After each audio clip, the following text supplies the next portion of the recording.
Olá, meus queridos amigos, quero cumprimentá-los.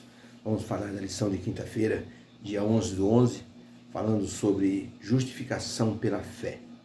Deus dizendo ao povo que não foi por causa da justiça própria deles que eles conquistaram a posse da terra, e nem foi porque eles eram melhores. Na verdade, Deus estava querendo falar sobre a justificação pela fé, como a graça divina se interpôs entre eles e os que seriam derrotados, e a graça divina alcançou o povo de Israel. O que é justificação? O que a graça faz com a justificação? Qual é o papel da justificação para a nossa vida? Jake era um surdo-mudo, e através da linguagem de sinais, ele disse o seguinte: quando Deus olhar o livro da minha vida, ele vai ver uma página com todos os meus pecados. Mas eu orei a Jesus, e Jesus então pegou o livro da minha vida, e ele abriu a chaga da sua mão e derramou o seu sangue sobre a página onde estavam todos os meus pecados. E Deus então, ao ler os meus pecados, não conseguiu ler os meus pecados, mas ele viu ali o sangue de Jesus. Jesus me disse: Jake, venha para o lugar onde você merece estar. Pela graça e pelo sangue de Jesus, dizia Jake, eu serei um dia salvo e estarei nas mansões celestiais. Isso se chama justificação pela fé. Uma pessoa acredita, a pessoa se coloca como remido por Jesus, e Jesus então faz o papel de intercessor, de remidor, e então pela graça a pessoa tinha um débito com Deus, e Jesus é que paga esse débito. Por isso, se formos falar sobre justificação pela fé, vamos olhar para tudo que Deus realizou por seu povo e por seus servos, sem que eles merecessem, sem que eles tivessem consagração para isso. Abraão, por exemplo, ele foi justificado por Deus. Diz Abraão, creu no Senhor e isso lhe foi imputado como justiça. Abraão não tinha méritos para isso. Abraão era um homem pecador. Tanto que mesmo depois de ser chamado por Deus, e Deus fazer aliança com ele, Abraão ainda cometeu muitos pecados. Ele mentiu algumas vezes com respeito a Sara ser a sua esposa e não a sua irmã. Abraão, por exemplo, quis dar uma ajudinha para Deus, e ele teve um filho com a serva de Sara. Tudo isso atrapalhou a sua conduta espiritual, mas ele foi justificado por Deus. Isso quer dizer que a graça divina, ela nos aceita mesmo que nós não mereçamos, e ela nos transforma. A transformação não garante que a pessoa não vai ser mais pecadora, porque não tem jeito. O ser humano, ele tem uma índole, ele tem uma natureza pecaminosa, mas a graça divina é o grande eu diria, travesseiro, a almofada que impede a nossa queda. E então essa almofada que se chama graça divina nos faz cair de maneira fofa nos braços de Deus. E ele então nos perdoa, mesmo que nós não mereçamos. Por isso, quando Moisés começou a relembrar ao povo tudo que eles haviam passado, Moisés relembrou que eles não eram merecedores de tudo que eles estavam recebendo. Porém, Deus atuou para tirá-los do Egito, conduziu-os de maneira protegida pelo deserto, e agora estava colocando-os na frente da terra prometida antes de cruzar o rio Jordão, para dizer para eles: olha, vocês vão possuir essa terra, mas vocês não merecem, vocês são obstinados.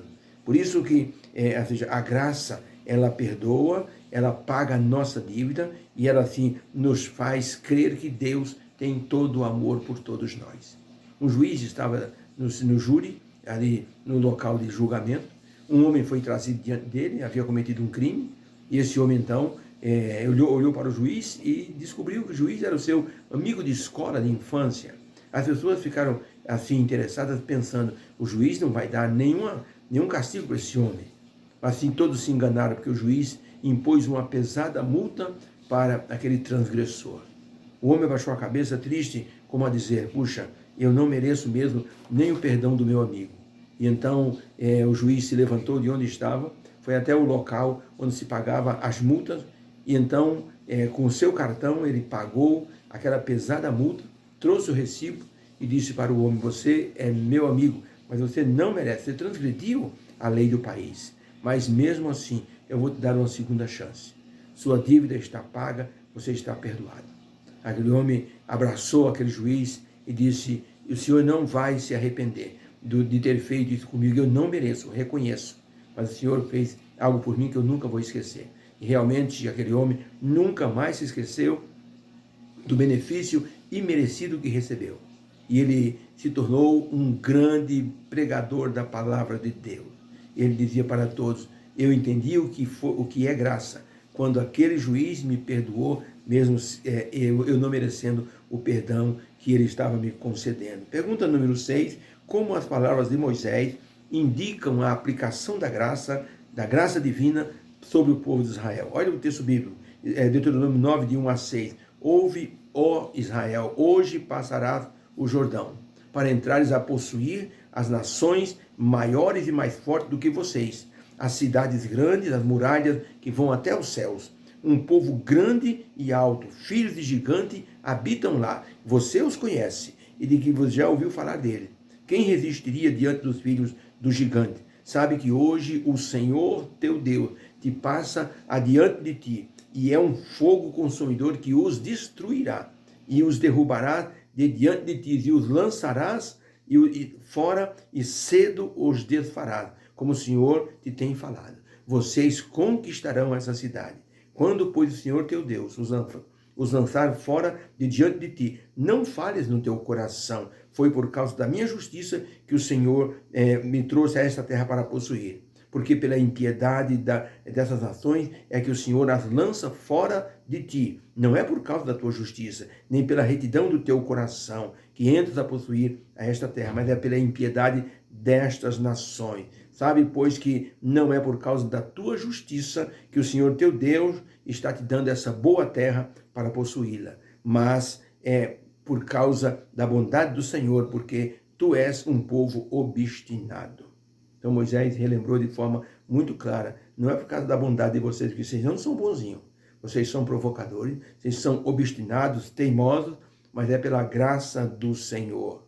Por isso que as pessoas obstinadas não conquistam as coisas. Então, para a pergunta, como as palavras de Moisés mostram ali a aplicação da graça diante daquele povo? Resposta: para conquistar a terra, Deus os ajudou, não porque eram bons e consagrados, mas porque eles estavam sendo beneficiados pela graça do Senhor.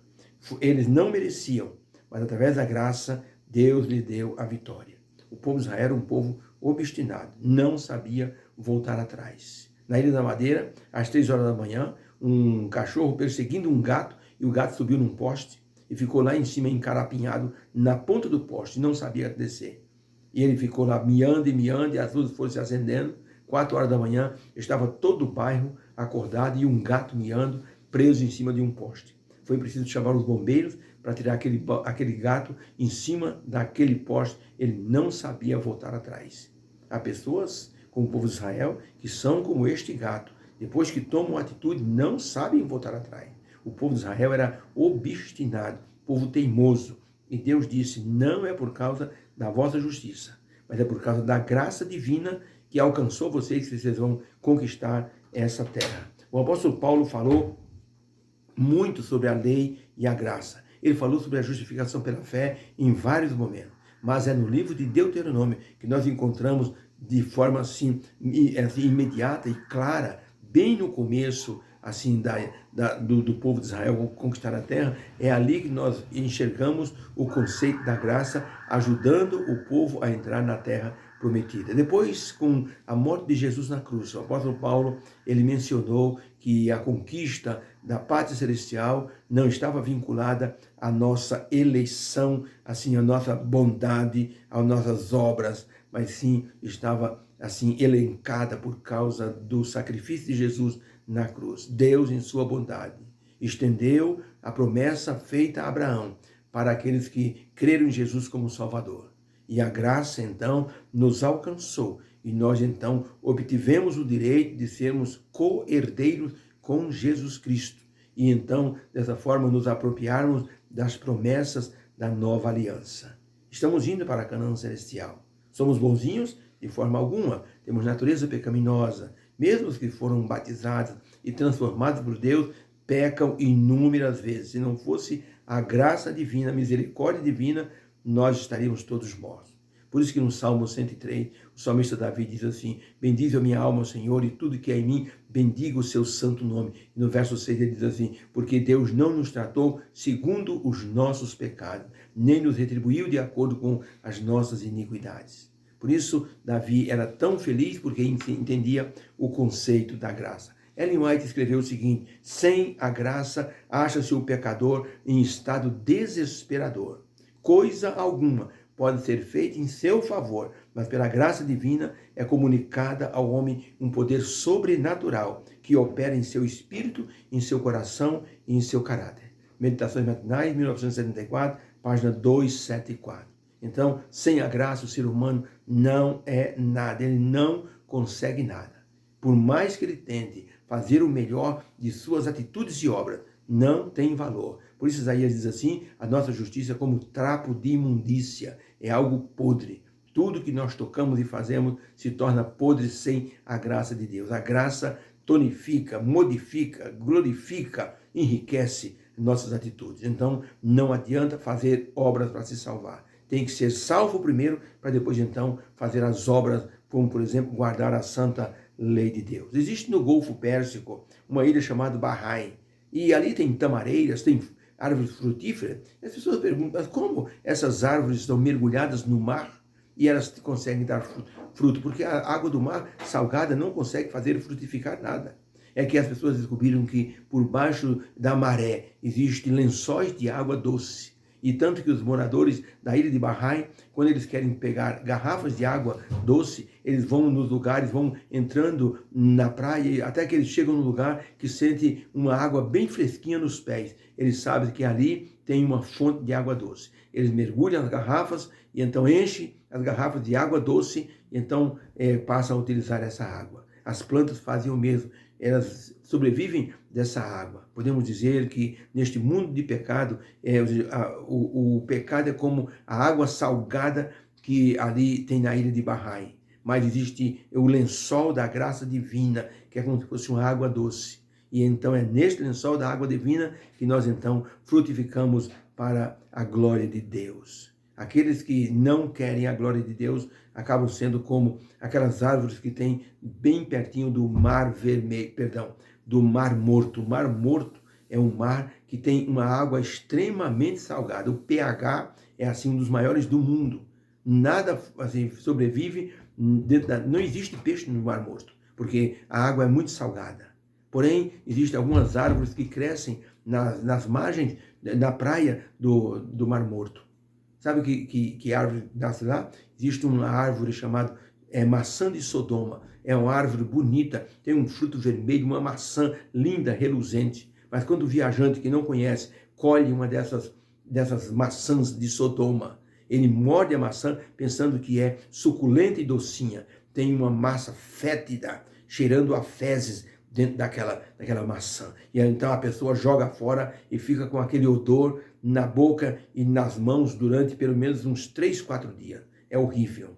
Então uma pessoa que não está mergulhada na água da vida, da graça divina, não consegue dar um fruto que glorifique a Deus e atenda à necessidade dos homens e das mulheres e das pessoas ao seu redor. Por isso, Deus nos dá a sua fonte inesgotável da graça para que nós possamos, então, sobreviver espiritualmente. Não merecemos, mas a graça nos alcança e nos deixa, então, diante de Deus, assim, completamente positivados e limpos para servirmos ao Senhor. Que haja uma bênção no seu coração. Entenda, você foi salvo pela graça divina. O apóstolo Paulo diz que nós somos salvos pela graça, não vem de obra para que ninguém se glorie. Charles Spurgeon dizia: ainda bem que a salvação é pela graça, que se fosse pelas obras, no céu haveria muita gente batendo no peito, dizendo: eu fiz isso, eu fiz aquilo, eu dei esmola. Então o céu seria uma disputa de assim pessoas que fizeram coisas boas. Por isso que não é pelas obras, é pela graça. Deus abençoe. Vamos orar. Obrigado, Senhor, por essa lição. O Senhor mostrou ao povo de Israel que eles não mereciam, mas a graça os alcançou e deu-lhes então a posse da terra. Nós estamos indo para Canaã celestial. Nós não merecemos. Pecamos muitas vezes, mas sua graça nos quita sempre a nossa dívida e estamos sempre justificados na sua presença. Glorificado seja o teu santo nome. Abençoe a todos que estudaram conosco esta lição. Em nome de Jesus. Amém. Fica com Deus. Que haja uma bênção para o seu coração e que a quinta-feira seja abençoada para você. Amém.